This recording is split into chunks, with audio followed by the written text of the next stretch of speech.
What's up, everybody? It's I, the Juice Man 3941. That's right, the Juice, and I'm coming back with you with episode 105 of the Gaming Roundtable, and this is Warhammer 40k Inquisitor. Let me tell you, I've been playing the game for the past probably like hour, and after I got past the 5th mission, I finally get to the bridge.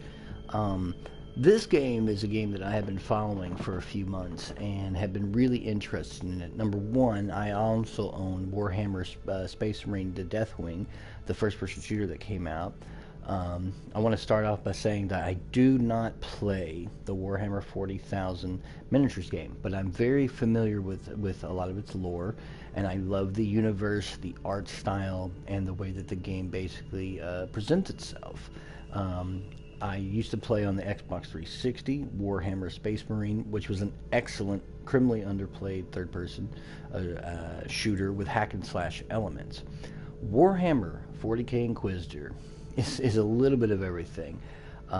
It was been on the PC for a while, and when it came to consoles now, which came out today, a few days ahead of time, it was supposed to come out on the 28th, but it came out on the 24th, which is today.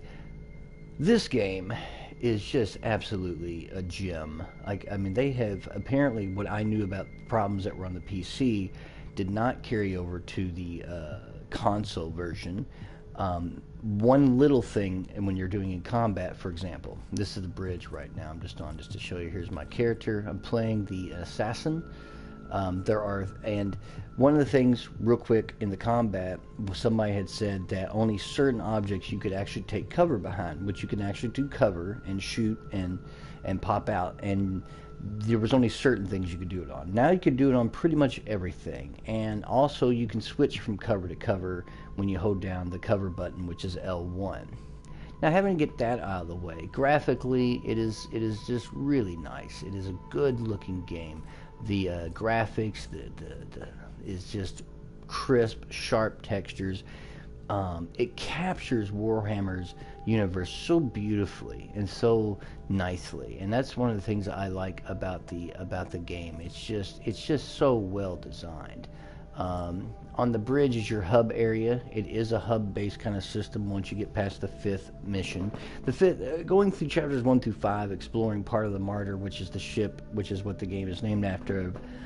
You find out there's this really crazy thing going on where the Imperium is not telling the Inquisitors everything, and there's some kind of Game of Thrones-like kind of stuff going on, which is typical for this type of universe. This is your captain. This is your basic shop. She actually sells items that actually resets every 30 so many minutes, and so you have different items and abilities to buy, and weapons, armor, and all the loot is randomized. It's not an RNG system. It is a random generated loot system like Diablo, so you're always finding new stuff. My character here, this is my assassin. This is what she looks like currently. I have this arc electro blade I bought. The assassin starts off with 2 blades, and you also get a secondary weapon set, which I'll switch to, which is this heavier weapon. You can switch between them on the fly, really easy, which is similar to, because it's made by Neocore Games. Now, Neocore Games created The Adventures of Van Helsing 1 and 2, but man, have they learned a lot since those games have come out, and this is really surprising coming from that small little developer. They did a great job on this. I am wearing a helmet. There is an option on the bridge to hide said helmet, which is over here on the extras, and you can just switch that off. The interesting thing about your skills too, I gotta talk about this. This is really unique. So, even though there are 3 classes in the game to start, you can play 3 different classes. You have a Psyker, you have this Infiltrator, which is what I'm playing, and you have like the quintessential Space Marine. Each class has 3 subclasses. You choose your class, and then you choose the subclass. I choose the Assassin. They all have different special abilities and stuff like that. She starts off with a dual blade style, and you can switch to the big weapon like I showed you, but you're not locked into that. Interestingly enough, she's the melee class of the Inquisition, but the Space Marine like guys that you can play as also has a melee class, so does a psyker. But then you also have, each one has a range, and some have a in-between kind of class. What makes that great with the subclasses, this whole skill tree system is really, really well done. As you can see here, eventually I will have access to these other ones. You have to complete heroic deeds to unlock them, but once you do, like this is enhanced corpus single DPS, you could take any of the 9 classes essentially in the game and build them up however you want. This class starts with close combat, a support, hit points, and defense. And eventually, you can have movement, and you could just become a super whirling mass of death and blades, or perhaps a sniper with because one of the classes is a sniper class. And you could have just crazy movement speed where you can bounce back and forth, shoot from long range. So you'll be able to build your class however you want. Believe it or not, I was so happy that I was not locked into just the 2 blades, and I can do a one-off gun and 1 blade style. And this is kind of strange, because in some ways it doesn't play anything like this game, but with the variety of skill trees and the variety of any kind of equipment which is interchangeable, you're not locked into that specific class's weapons. I could go 2 dual pistols if I wanted to with this class, because you could eventually, unlock range combat and create an assassin that's strictly ranged and take cover and do all that other stuff. It's so really well done with its skills and what you can do, that eventually, and even from the beginning, you have so many options at your disposal. It's really amazing. The game actually has a clan system where you can create your own clans. They're called cabals, and that's a really interesting thing to me. It's like they took Diablo, and then they took some sensibilities with the skill trees and the way things interact, which is very similar to 2 Human. The way 2 Human did that, you weren't ever locked in with the classes with their specific weapons or skills. I love that about 2 Human. That's why I played it for so long. And then you have, this interesting thing. You have to go to the star map when you go to different areas. Again, this is straight out of Destiny, because one of the things I like about this game, if I need to go somewhere, for example, it will tell you, like if I want to go find out about a particular world, like this Marcorum Prime, if I click on it, it tells you the history, how much the population, what's been going on in the world. It's got all this lore, and it's really neat, and a little video on the side showing you the world. But for example, I'm supposed to go here to this place, so it's going to like warp there real quick, and I gotta find this facility to talk to this person. This is Meta Surgeon Agrippa 723 Theta speaking. How can I assist you, Inquisitor? Right now you only have 1 option for answers, but you will get more as it goes to kind of play the role you wish. It tells you the history of this place. Your request cannot be granted. I suggest that you seek medical assistance elsewhere. Allow me to clarify. The Magos Biologus with the required skill set is unavailable. Current status. Assigned. Our brethren have been studying an epidemic on the St. Abelard relay station. We lost contact with the station recently. Boom. Thanks for your cooperation. You're going to warp back to the main system, and I'll be able to go to the next campaign mission. And similarly to Destiny, which I'm going to show you here at this, it basically shows that you have to have a power rating of at least 58 to actually play this mission. If you were below that, you would actually take a lot more damage and things along that lines. My character's above that, so it will make it a little easier. So it tells you the history of the place and what the population is, what it looks like. When you actually travel there, this is one of the things that I like, and I'm going to show you this. And again, taking some pages out of Destiny and 2 Human and like a variety of different action RPGs. So when you can go to R3, well, you can click on the system. It tells you about where you're at. This is the campaign mission.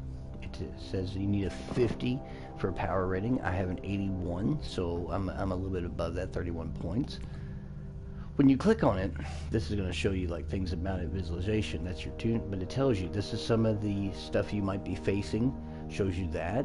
Doesn't know the actual map, but it tells you the mission briefing, what you're going to be doing. Now, this is the regular difficulty. You also have the option to hit R2 and play it on harder difficulties, which gives you, which is going to make it really difficult to get through, but you get better loot and better things like that. The campaign, it sets automatically at normal.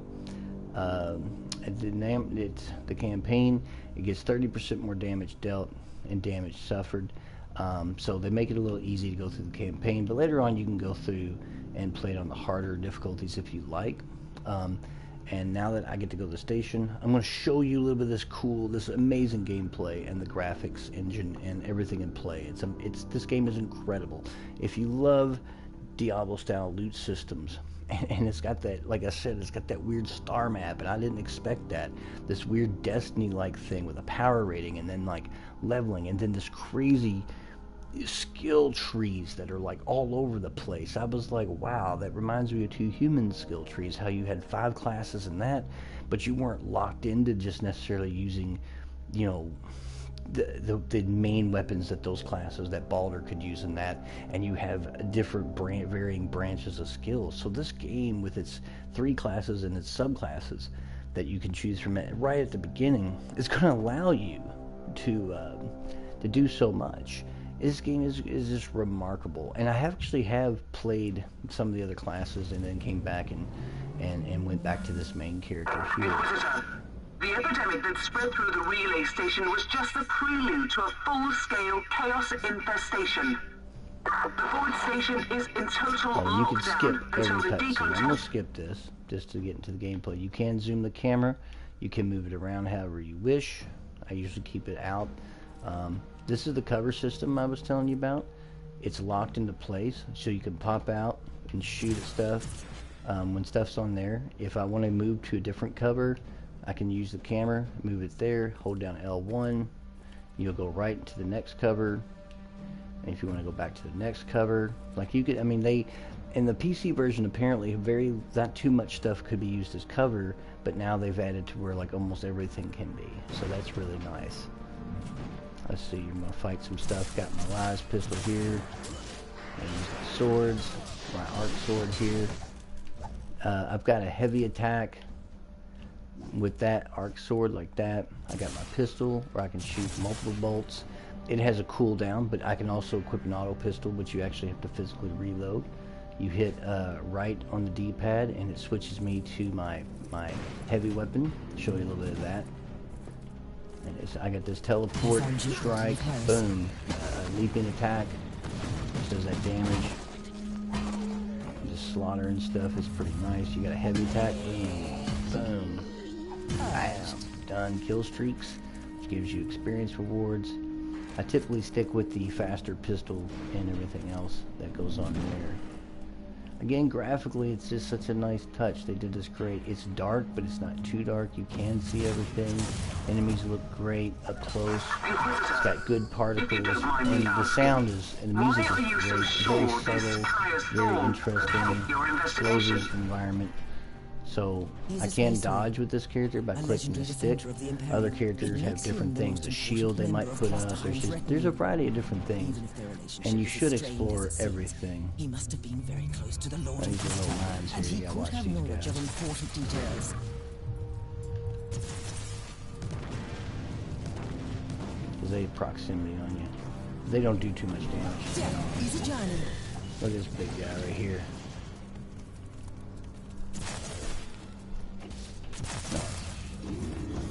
Oh yeah, I also have grenades, which I can throw out. Does damage here. For the Emperor. Oh, I can heal. I do carry heals. You can carry one to start. You don't need it too much. There's a couple times where I got a little hairy and I damn near died, but like you can add to your health skill tree, and the health skill tree will do. You can destroy these things here too. Those skulls or whatever. I don't know what that does. And here's a supply chest. You get charges. That's for your grenades, which have a slow cooldown. And they just did such a remarkable job on this game. I mean to have, I mean, and you'd have to play the Adventures of Van Helsing 1 or 2, which were good Diablo-style action RPGs, to see the significant difference between what this company did on those games and what they're doing now. It's pretty crazy that they're able to.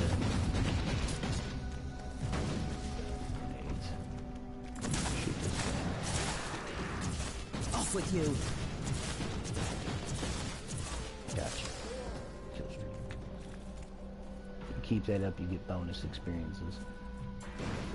And this is right now the farthest I've been in the game. As you can see, I haven't actually, this is the farthest I've been in the game. Here's some medical supplies, and then, you know, then it gives you like a heal. And it's fairly generous, but it's not too generous, you know. I don't really need it currently, so there is a map overlay, very similar to Diablo, so you can't really get lost if you just want to have it overhead to see a little bit better in the map. You know. Now you're gone. Dodge. See, I can take cover here. Let me kill these things while I'm ducked, and I'll show you. I'll take this cover here. They can't hit me. I can shoot over the cover, boom, and I'll go back to a ducking position. And it just breaks cover as soon as you move. So it's actually really neat. See, very cool to actually see a cover system and implemented well, you know, in an action RPG like this. It's very unusual. Although some classes, especially like the more ranged focused classes, although you're not locked into it, the cover system's going to be more important. Well, of course, these are more melee based classes, but cover has helped me in a couple instances fighting some tougher enemies where I could stay behind cover and yes, excellent game. I love the combat. Oh yeah, and by the way, and I'm going to do this too. Something I want to talk about. Some people may not understand it. There is no trace of the martyr anywhere in the logbooks of my ship. This ship is ancient and has traveled everywhere in the sector, and still nothing. I suspected that much. It was worth a try. I wish I had the treasured. So let me do this real quick. If you do exit off, you actually basically. You quit out, but you don't go to the main menu. You go back to the bridge. You have to actually go to the actual menu to exit off. One of the interesting things, though, I will say about this game that most of you, some of you all may not like, but I kind of dig. Your access to your inventory, you cannot do in-game. So you can't like, hey, I got a cool new weapon, or I got something cool, I can check it out, let me go ahead and equip it like every other action RPG on the planet. That's not the case. Strangely enough, a lot of the Warhammer games, including the first-person one and the tactical-based strategy games are out there. It's always, they won't let you unless you're in like an absolute safe zone to change your stuff out. At first, I didn't know if I would like that or not, but then I started realizing the idea behind that is you had to make smart choices about what you're taking into combat. And most of the time it doesn't even come into play. You usually get better weapons and gear as you go, and it's not that big of a deal. Now I also want to do this and go back to the main menu. I'm going to show you the different classes that you can play as real quick, so you all who are joining me on the Gaming Roundtable can see these classes. So this is my character, Callistria. She's an infiltrator / assassin. But if you go to create a character, which I'm going to show you, these are your three main classes: Assassin, Crusader, and Psyker. It gives you a little bit of background and some of their abilities. So as a Psyker, if you choose the Psyker, you get 3 to choose from. You have an Aether Walker. It says uses a Force Sword and a formidable psychic weapon in the hands of the trained Psyker. And it's more of a banisher, and it also uses a Force Rod. And it talks about the type of armor that they wear. You have this more traditional Psyker, which is all magic based, or they use the warp. It's got a force staff, and you actually will switch between 2 different kinds of staffs as you go, and the type of armor it uses. And you got a Scryer, which uses a bolt pistol to start, and it uses a force rod as well. So it's sort of like your magic with guns, and then you have like your blade mage, and then a traditional mage. And if you get back, let's go to the Crusader.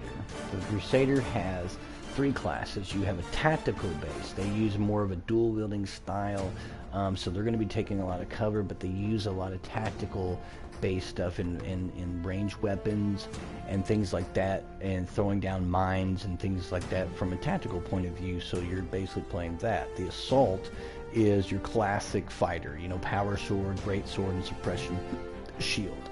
You're not locked into that. You can still armor this character with a ranged weapon if you like I was saying earlier, but this is your classic. And then of course the heavy gunner, which is your basic Space Marine. You got a shotgun and a las gun, and of course you can still equip it with a sniper and stuff. You may not be able to take advantage of the skill tree until you unlock it, but it's there. So, but this is your basic heavy gunner or tank style. When you go over to assassin, you have three kinds here too. As you know, I'm playing the infiltrator, and it's basically a blade type melee focused kind of character. You have a sniper rifle and auto pistol. This is your basic sniper. This is your long range character. And that's what you play with this. And you have an auto pistol, which is good for like shooting like little guys when they come up on you. And of course you have your basic eradicator. It's a shotgun and sniper rifle. However, she does not start off with the sniper skill tree. She just uses it. The sniper is going to be a little bit better than she is, but the shotgun and sniper rifle class is kind of like, it's kind of interesting because I did try to play as the Eradicator. It was a lot of fun because the shotgun does a lot of damage up close. She's more of an up close and personal character in your face, and uses the sniper as a secondary in the case you're fighting something really large and you don't want to be in the mix. But you have these subclasses to choose from, and you do get to name them, and it tells you all about them. And it's just really great. It's such a great game. I love the fact that it combines elements of some of my favorite games. Now, I don't like some of the things Bungie did with Destiny, but I still play it. I do enjoy its gameplay systems. I absolutely love action RPGs in the vein of Diablo. I have them all. I've said it before. And now I have this one. And, you know, I'll have to go back and start the mission all over, of course.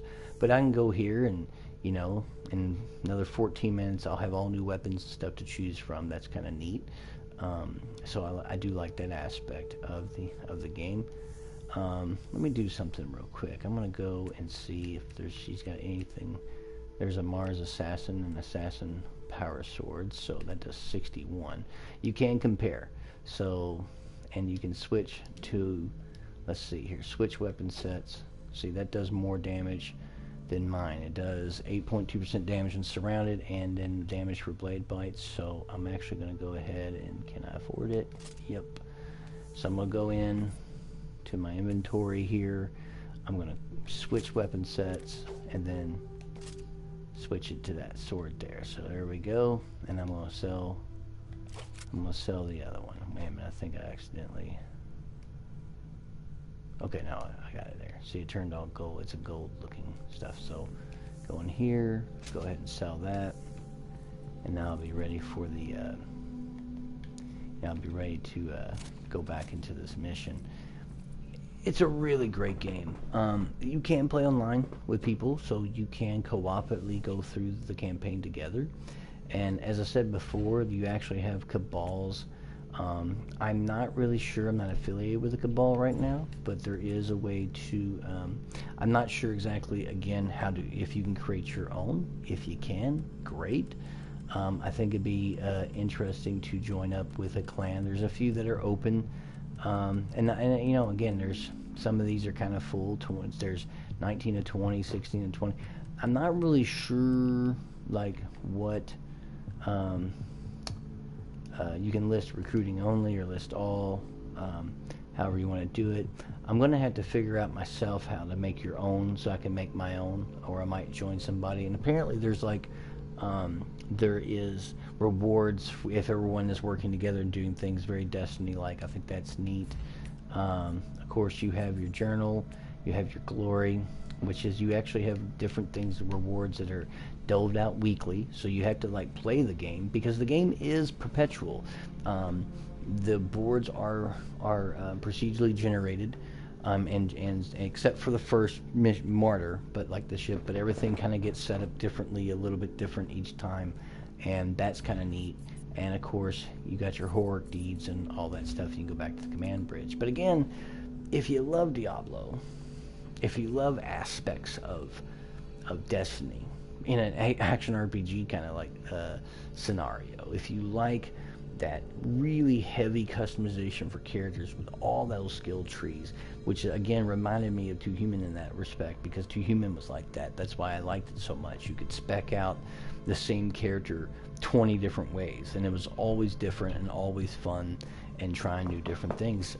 I think you all should give Warhammer Inquisitor of 40k Inquisitor a chance. And one of the things, the other thing that I'm going to say real quick before I leave you all in this video for episode 105 of the Gaming Roundtable, which is also brought to you by Beer in a Throat, the thing I'm going to say is that there's very few instances where Diablo-style action RPGs at this isometric view is ever done in the future. It's always fantasy or some gothic setting. Adventures of Van Helsing 1 and 2 and Victor Van was a gothic setting. You have Titan Quest, which is based in Greece, but it's a fantasy setting. Diablo's a fantasy setting. You know, it's like all these games are always a fantasy setting. Almost always. And it's nice to actually play. I'm going to skip this. It's nice to actually play one like this in a futuristic setting, and that's just such a refreshing change. And what better setting than Warhammer 40k universe with all this interesting lore and whatnot. You know, another thing too, the voice acting is really on par with this too. They did a great job with these in-game, like game-driven cutscenes where, you know, you listen to people, this and that. It's just really well done game all the way around. I mean, I give hats off to Neocore as a company that, and I really enjoyed their other games.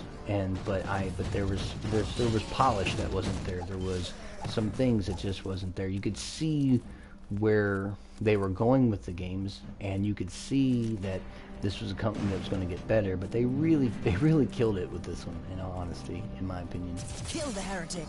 You know, and they just did a great job. So I'm really like, grenade this guy. Boom.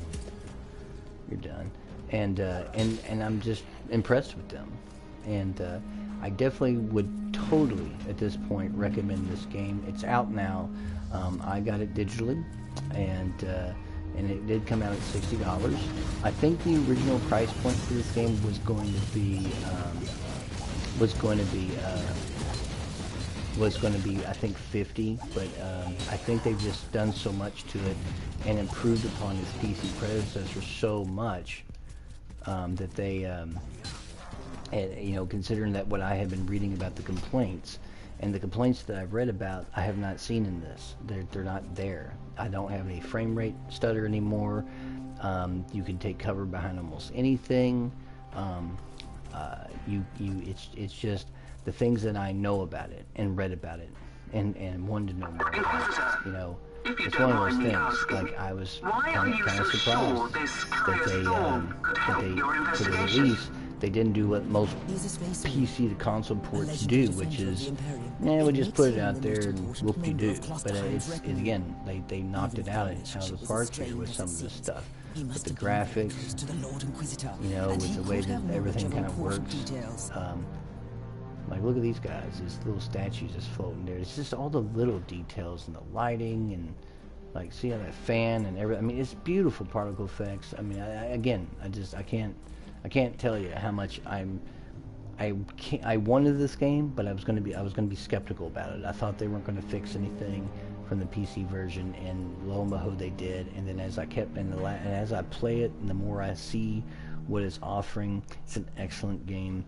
Absolutely worth your time.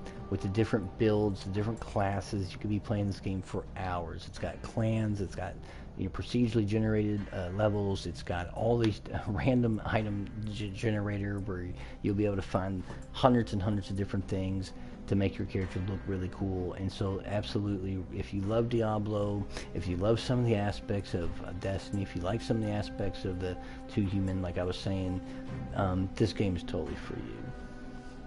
I want to thank you all for joining me on episode 105. This has been a little bit of information about Warhammer 40k Inquisitor. It's out now on PlayStation and Xbox One and PC for $59.99 with taxes, $63.59. And I will see you next time on the next episode of the Gaming Roundtable. And as always, gamers, good gaming.